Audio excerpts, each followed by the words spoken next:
Hi dear viewers, good evening. Welcome to BMC Global Live Hilal Health World. I wish you all a very Merry Christmas.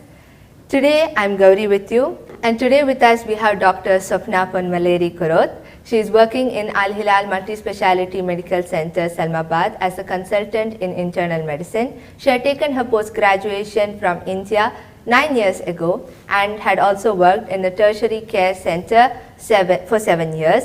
And currently she is working in Al Hilal Multi-Speciality Medical Center for 2 years. Hi doctor, welcome to the show. Hi, thank you. I'm wishing you a very Merry Christmas. Thank you very much, wish you the same. So doctor, these thyroid diseases are one of the very most common diseases that can be found everywhere. Especially it affects women also a lot. So usually people go and they get diagnosed late because the symptoms are very easily confused with other minor conditions. So because of this case, we have so many questions popping in our heads from how this disease is caused to how it can be treated. So today, dear viewers, don't worry, all these questions will be cleared by our most efficient doctor, Dr. Swapna. So doctor, I'll be starting from a very basic question as to why is this thyroid gland important for us and how important is it? Okay. Thyroid hormone is actually a very important hormone when it comes to sustenance of life as well as vital functioning of all the organs in the body. Whether it be in infancy, before childbirth, in adolescent period, in adulthood, during all phases of life, thyroid hormone has got a very important role to play in the body. Now basically thyroid hormone is necessary for functioning of all the organs of the body. So when you consider when you see the symptoms and which basically patients present with, it's because of involvement of all the vital organs in the body. Now thyroid hormone is necessary for growth of the brain and the central nervous system. It also plays an important role for normal functioning of the heart, for skeletal muscle growth, and also it's important for the functioning and growth of the other organs in the body. Okay doctor, so after going for tests, I've heard few people come out with the result and they say that I have hypothyroidism, and others come out saying that they have hyperthyroidism. Are these the only two types of dysfunction or are there more?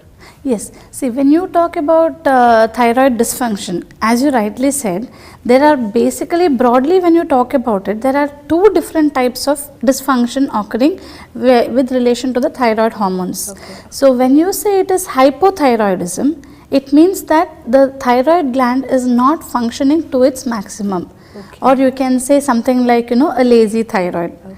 Whereas if suppose the thyroid gland is functioning more than its normal capacity, that is it is hyperfunctioning, then the condition is called as hyperthyroidism. Okay. And then these can occur because of various conditions.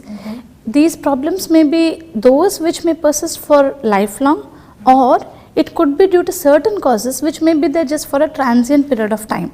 Okay doctor. So doctor, how can we know that what are the types of dysfunction that can be caused and how is it caused? Okay, so as we just mentioned, we are having two types of dysfunction. Okay. One is hypothyroidism, where it's a lazy thyroid, and hyperthyroidism, where it is an active thyroid. Okay. So we will talk about each one separately. Okay. So first, coming to the causes of hypothyroidism, where the thyroid is not functioning to its maximum. Okay. There are several causes for hypothyroidism.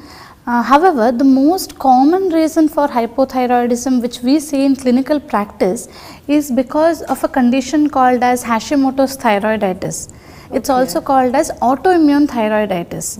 Now basically this is a condition which occurs because of a problem within the body itself. So our body produces autoantibodies. They are substances which will be acting against the thyroid gland, and they cause destruction to the thyroid gland, because of which, due to the destruction of cells of the thyroid gland, the thyroid function is not optimum. The hormones are not produced in optimum levels, and that is why they present with symptoms of hypothyroidism. Okay. hypothyroidism can also occur in certain other conditions, like suppose there is a damage to the thyroid gland, which can occur either because they would have received treatment for a different condition, like for example somebody who might be having a head and cancer of the head and neck region, they might have received radiation therapy for this condition. And these patients are more prone or susceptible to develop hypothyroidism later on, because during radiation of the head and neck region there could be damage to the thyroid gland as well. Now, the hypothyroidism can also occur, suppose in patients who are having a hyperthyroid gland and they have received treatment with something called as radioactive iodine therapy. Over a period of time they may go into a hypothyroid state. Okay, doctor. Also, hypothyroidism occurs because of certain drugs. Certain drugs can cause hypothyroidism by various mechanisms, and these drugs may be given for certain other conditions, like for example you consider amiodarone, which is a drug which is given for cardiac conditions. Somebody who is having a long standing cardiac condition taking amiodarone may develop hypothyroidism later on. Similarly, a drug called lithium, which is given for treatment of depression as a mood stabilizer, this can also in the long term cause thyroid dysfunction by causing hypothyroidism. Anyway, these are the most common causes of hypothyroidism. However, there are rarer causes which is not very common in clinical practice. Now, coming to hyperthyroidism, the most common reason why we see hyperthyroidism, that is a hyper-functioning thyroid gland in clinical practice, is because of a condition called Graves' disease. Now, this is also an autoimmune condition. Now, just like how I told you Hashimoto's disease, Hashimoto's thyroiditis, here autoantibodies in the body are produced against certain other receptors in the thyroid gland, which basically stimulates the thyroid gland to produce more and more thyroid hormones. And that is why these patients present with a hyperfunctioning thyroid gland. Also, there are other conditions like there is a multinodular goiter which can start hyperfunctioning. A single nodule may get enlarged in the thyroid gland and that can hyperfunction and it can cause hyperthyroidism. Also, overuse of iodine can also result in hyperthyroidism, as well as iodine therapy can also cause hypothyroidism. So, iodine use is associated with both spectrums of the disease. So doctor, what could be the symptoms that a person show when they have hypothyroidism or hyperthyroidism? Okay, first of all, coming to the clinical features or indicators of hypothyroidism, which means a thyroid gland which is functioning less than normal.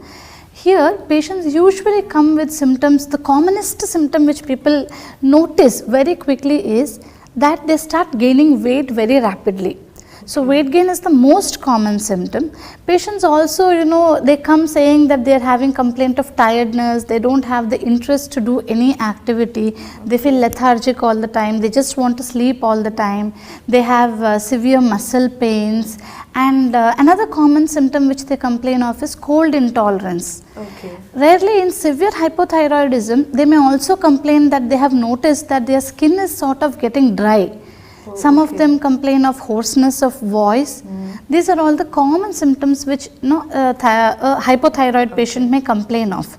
Rarely in severe cases of hypothyroidism, we do even see patients coming in a comatose or unconscious state. Now, coming to hyperthyroidism, where it is a increased secretion of thyroid hormones, these patients have symptoms which are slightly opposite to that of hypothyroidism. That is, they complain of heat intolerance, they feel hot all the time, they have excessive sweating, and they complain of palpitations. Palpitations means that sensation of their heart beating very rapidly. Also, they do complain of sort of tremulousness of the body. Which it can be demonstrated even on clinical examination. Also, they say that they feel they have a sort of anxiety all the time. In women, we also see that they can present with menstrual irregularities. And when you see severe hyperthyroidism, they may come with symptoms of exaggerated clinical findings, like they may come with symptoms of heart failure and vomiting, tiredness, altered sensorium. These are all the symptoms of hyperthyroidism. So doctor, can this dysfunction of thyroid gland affect pregnancy or infertility? Yes, actually thyroid hormone affects pregnancy and fertility in a variety of ways. Yeah. Now first coming to conception. Okay. If there is a thyroid hormone dysfunction, whether it be hyperthyroidism or hypothyroidism, both of them can cause infertility. Now, if this hypothyroidism or hyperthyroidism occurs during pregnancy, it can affect both the mother as well as the child. Basically, we are very concerned because, for example, hypothyroidism in pregnancy, it can cause a premature labor, it can cause spontaneous abortion, and in the baby it would cause severe mental retardation as well as it would affect the growth of the baby. Whereas hyperthyroidism, when it occurs in pregnancy, it can in a similar way cause a premature labor, it can cause maternal complications like preeclampsia, heart failure in the mother, as well as features of heart failure in the infant. Also the infant born may have a low birth weight, it may be a premature born baby. So all these are findings which we... So that is why when they take the pregnancy test, they mostly tell to check the thyroid. Exactly. So in any person, like in any lady who has been having difficulty in conceiving, or in ladies where they have a history of miscarriages, repeated miscarriages, we do advise them to do a thyroid function test very commonly. Okay, thank you doctor. So now we'll be going for a short break. So dear viewers, we'll be going for a short break. You're watching BMC Global Live Al Hilal Health World. Please do not forget to like and share our Facebook page. Also like, share and subscribe our YouTube channel. We'll be back and we'll be talking about the effects as well as the treatments for these thyroid disorders.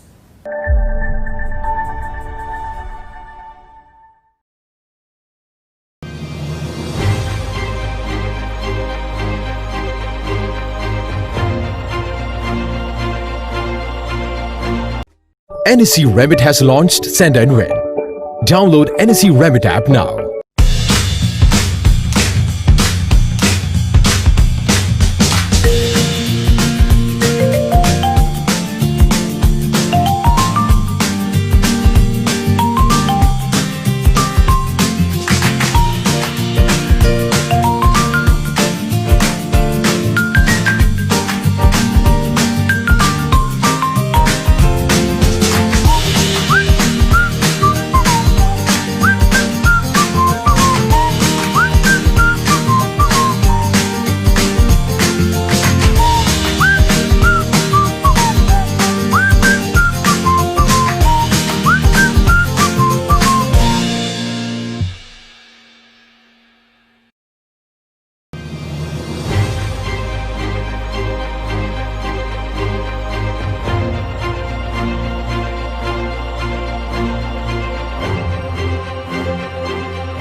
Hi viewers, welcome back to BMC Global Live Al Hilal Health World.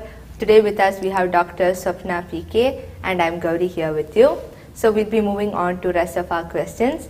So doctor, how can this thyroid dysfunction affect children and newborns? Okay, as I told you, if suppose the mother is having hypothyroidism in pregnancy, the child can also have the same condition at birth.